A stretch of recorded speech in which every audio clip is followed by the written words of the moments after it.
بیچاری کئی روز سے دم توڑ رہی ہے، ڈر ہے خبر بند نہ میرے منہ سے نکل جائے۔ تقدیر تو مبرم نظر آتی ہے ولیکن پیران کلیسا کی دعا ہے کہ یہ ٹل جائے۔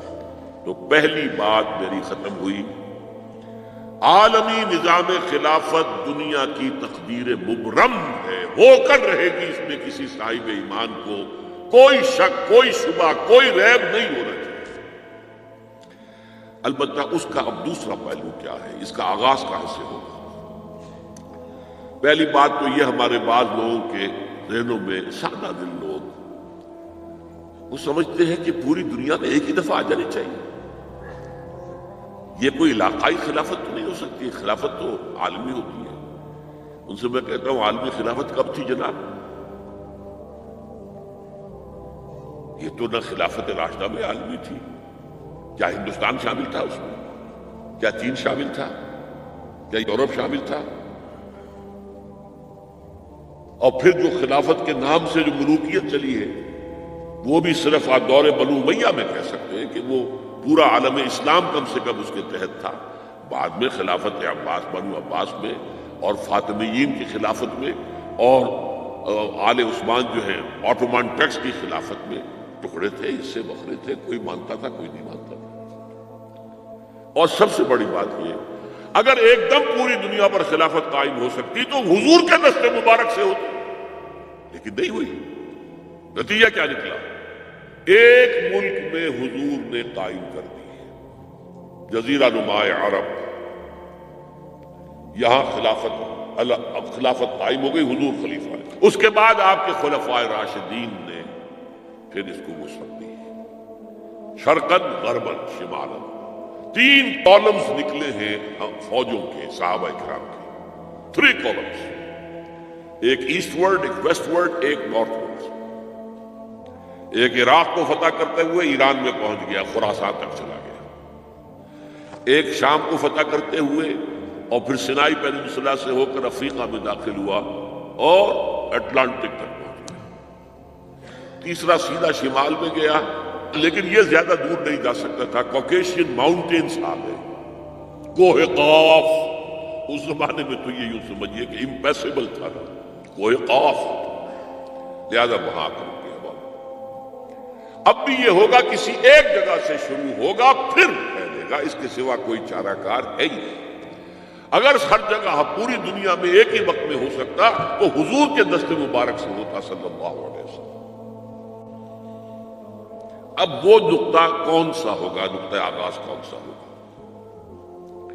اس میں پہلی بات تو میں نے کہا، جو شک کرے گا اس کا پھر ایمان مشکوک ہے، ہوگا، لازماً ہوگا، گلوبل ہوگا، پوری دنیا میں ہوگا۔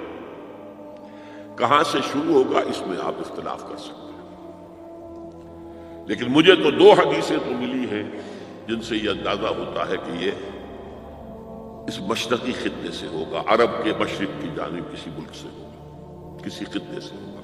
وہ حدیثیں بھی اب آپ پڑھ لیجیے۔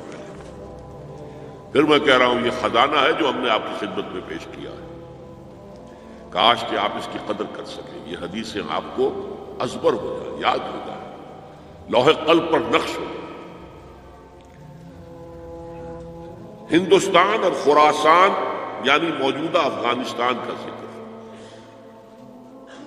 ابن ماجہ کی روایت ہے، عن عبداللہ ابن الحارث رضی اللہ تعالی عنہ قال رسول اللہ صلی اللہ علیہ وسلم یخرج ناس من المشرق یؤتئون للمہدی یعنی سلطانی، یعنی سلطانہ، دونوں طرح سے پڑھ سکتے ہیں۔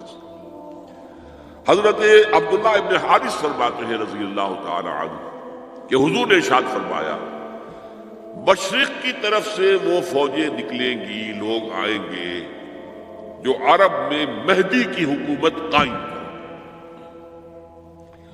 یہ مہدی کون ہوں گے اس کا ذکر میں ذرا بعد میں کروں گا، لیکن نوٹ کر لیجئے کہ مہدی سے پہلے لازماً کسی مشرقی علاقے کے اندر وہ نظام قائم ہو چکے گا، تب وہاں سے فوجیں آئیں گی۔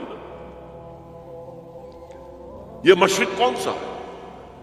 عرب کے مشرق میں آپ چلیے، ایران بھی آ جائے گا، افغانستان بھی ہے، پاکستان بھی ہے، اور اگر اسے اور توسیع دے تو ہندوستان بھی ہے۔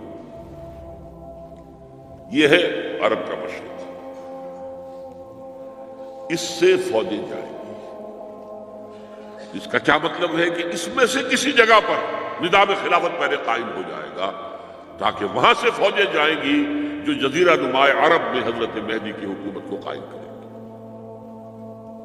اب دوسری حدیث سنیے، یہ سنن ابن ماجہ کی حدیث تھی جو میں نے آپ کو سنائی، آپ نے پڑھی۔ دوسری عن ابی ہریرہ رضی اللہ تعالی عنہ،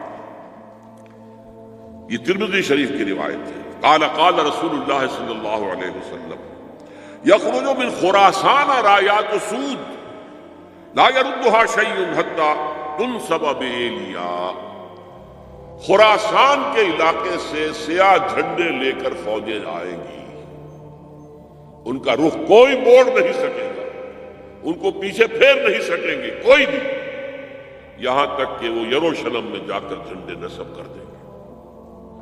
ایلیا حضور کے زمانے میں یروشلم کو کہتے تھے۔ یہ یروشلم تھا جب حضرت سلیمان کی حکومت تھی اور یہاں پر معبد سلیمانی، ہیکل سلیمانی قائم ہوا، پھر یہ یروشلم بھی رہا ہے تاریخ میں، یہاں تک کہ سن 70 عیسوی میں جب ٹائٹس رومی جنرل نے اس کو گرایا، ختم کیا، سیکنڈ ٹیمپل گرا دیا اور یہاں سے یہودیوں کو کہا نکل جاؤ یہاں سے، کوئی یہودی باقی نہیں رہا، تب بالکل تہو بالا برباد کر دیا۔ اس کے کوئی 150 سال بعد ہیڈریان، رومن ایمپرر ہیڈریان، اس نے پھر دوبارہ آباد کیا اس شہر۔ 150 سال تک یہ بالکل بنجر اور بالکل غیر آباد پڑا۔ اب ہیڈریان نے جب آباد کیا تو اس کا نام ایلیا رکھا، اب یروشلم نام نہیں تھا۔ تو حضور کے زمانے میں پھر اس کا نام ایلیا تھا، اور اب اسے کیا معلوم ہو رہا ہے کہ یہ یروشلم مسلمانوں کے قبضے سے اس وقت نکلا ہوا ہوگا۔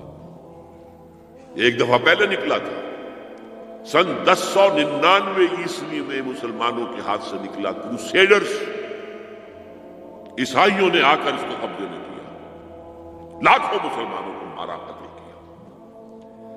اس کو 1187 عیسوی میں واپس لیا ہے۔ کس نے لیا ہے؟ صلاح الدین ایوبی کرد۔ عرب کھوکھلے ہو چکے تھے، عربوں نے کھویا، واپس نہیں لے سکے، بہت حکومت کر چکے تھے، 400-500 برس کی حکومت کر کے، اور ان کے عیش اور ان کے آرام اب ان میں جان نہیں تھی کہ وہ واپس لے سکے۔ واپس لینے والا گرم کرد تھا، صلاح الدین ایوبی۔ تو گویا کہ اب آپ سمجھئے کہ 88 برس تک عیسائیوں کا قبضہ رہا یروشلم۔ اب 1967 میں یہودیوں نے قبضہ کیا ہے، اور اب 38 برس تو ہو گئے، 88 نہیں 38 برس تو ہو گئے، لیکن وہ دور آئے گا کہ اب پھر لیں گے، لینے والے عرب بھی نہیں ہوں گے، خراسان کے علاقے سے فوجیں آئیں گی۔ یہ خراسان کیا تھا؟ ایلیا تو میں نے آپ کو بتا دیا، یروشلم کا نام ہے۔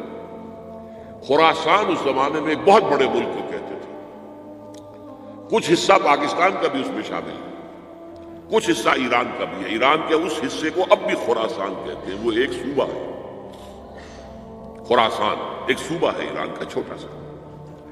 پاکستان میں خاص طور پر یہ جو علاقہ مالاکنڈ ایجنسی کہلاتی ہے، اس سے اوپر جتنا علاقہ ہے، اور یہ جو واخان کی ایک پٹی آتی ہے اوپر، واخان افغانستان کی ایک پٹی سی دم سی چلی آتی ہے جو جا کر چائنا کی سرحد سے مل جاتی ہے، یہاں سے لے کے یہاں تک یہ جو مالاکنڈ کا وہ درہ ہے اور پہاڑ ہے، یہ بھی خراسان کا حصہ ہے۔ باقی تقریباً 2/3 آف افغانستان ساؤدرن حصہ نہیں ہے خراسان کا حصہ، یہ سیستان کہلاتا تھا، یہ خراسان نہیں ہے۔ لیکن یہ کہ اوپر کا 2/3 آف افغانستان، اور اس کے ساتھ یہ جو عرب جو اب یہ ترک ممالک آزاد ہوئے ہیں سوویت یونین کی ڈسولوشن کے ساتھ، یہ سارا علاقہ کہلاتا ہے خراسان بزرگ، دی گریٹ خراسان۔